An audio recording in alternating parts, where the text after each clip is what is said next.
anybody home? Buat kalian yang terdampar berkali-kali, terima kasih karena masih setia dengan channel Madam Suki. Dan buat kalian yang baru saja kesasar atau terdampar di channel Madam Suki ini, selamat datang. Dan aku si pembisik kartu, aku tinggal di Belanda dan di Thailand.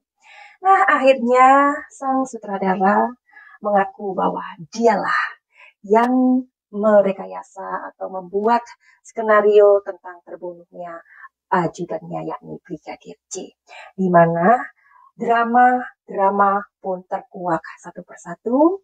Ada keterlibatan mungkin 31 anggota kepolisian atau mungkin lebih sekarang ya, dan ini yang benar-benar akhirnya menyeret nama-nama orang lain. Bahkan ada pun bisnis yang katanya bisnis ini dalam tanda kutip ya, kita tahu ya, bisnis narkoba dan juga adanya judi online.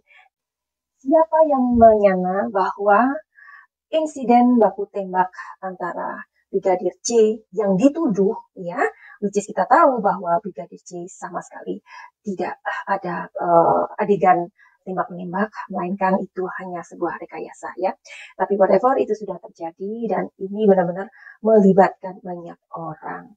Dan ketika Madam Suki melihat dari atau mengikuti kasus ini, banyak sekali komentar dari netizen ini yang sudah membahas tentang benar dan salah ya. Dan masyarakat umumnya juga sangat tidak mau bahwa Brigadir J ini dianggap adalah orang yang terzolimi ataupun orang yang difitnah seperti itu ya. Dan semua kesalahan itu ada pada sutradara, which is ini sudah bergulir ya, hampir 1 bulan ya, 1 bulan lebih, tetapi kita juga masih belum mendengar apa sih motif sebenarnya dari kasus ini. Dan banyak sekali hal-hal komentar-komentar yang namanya asumsi ya, asumsi, dugaan liar dan masyarakat itu nggak bisa dibendung lagi. Kita juga tahu adanya drama-drama terbaru di mana Bang Deoliva ya, Deoliva atau Bang Olive ya, itu yang sudah tidak dipakai oleh Baradae alias Baradae ini mencabut kuasa hukumnya kepada Bang Deoliva. Jadi terlalu banyak skenario, terlalu banyak drama, itulah yang membuat masyarakat ini akhirnya ya namanya isu juga akhirnya berkembang begitu ya. Itu juga sebenarnya nggak bisa disalahkan kalau kepolisian sendiri nggak mau mengungkap apa motif dibalik insiden ini. Nah, Bapak Mahfud MD mengatakan atau memberikan clue pada kita bahwa sebenarnya ini adalah kasus yang sensitif dan sangat menjijikan begitu. Dan isu pun merebak kembali bahwa dugaan sang jenderal ini mempunyai hubungan LGBT. Oke lah, hari ini kita mau buka aja yuk kartunya, dan Madam Suki akan menuju ke pertanyaan dari salah satu kalian ya. Waktu itu Madam Suki udah membahas tentang Ibu P. Nah, sekarang kita akan cari tahu dari pertanyaannya, menuju ke pertanyaannya mamanya Muhammad Arafah ya. Halo, cantik. Oke. Ini Madam Suki mau buka kartunya. Jadi ini pertanyaannya seperti ini. Muhammad Arafah, saya sangat yakin Madam, Bu P itu sedang dalam tekanan baik secara fisik maupun psikis. Meskipun FS sudah diamankan, tetapi di sekelilingnya itu banyak sekali robot-robot FS yang menjadi tangan kanan FS. Seperti tim kuasa hukumnya. Selama dia masih dalam satu tim kuasa hukum bersama suaminya, Ibu P tidak akan berkata jujur apa adanya, Madam. Beliau bukan depresi karena dilecehkan seperti tuduhannya, tapi karena kenapa kejadian itu mesti terjadi karena sebab dirinya. Dia merasa berdosa kepada Biji, tapi dia tidak punya daya untuk membangkang dari suaminya. Madam Manis, apakah di pengadilan nanti Ibu P punya keberanian untuk membuka kejadian yang sebenarnya? Oke, kita mau cari tahu apakah Ibu P akan mengatakan hal yang sebenarnya. Kalau energinya besar, ia akan memberitahu yang sebenarnya. Jika energinya kecil, maka sebaliknya. Dan jawabannya adalah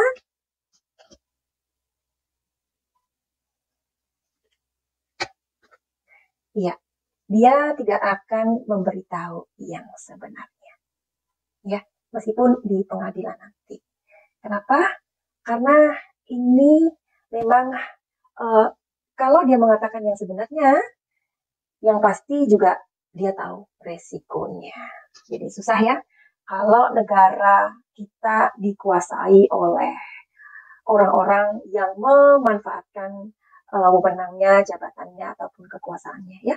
Karena kita tahu saat ini bahwa kepolisian sedang bersih-bersih begitu ya antara polisi yang baik dan polisi yang nakal. Karena kita juga tahu kan adanya dugaan mabes di dalam mabes. Ini kan seperti kayak pekerjaan ya kita tahu lah ya orang gangster kayak gitu ya.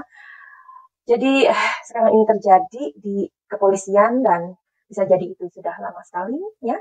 Maka kenapa ini memang agak susah untuk diberantas ya, agak susah.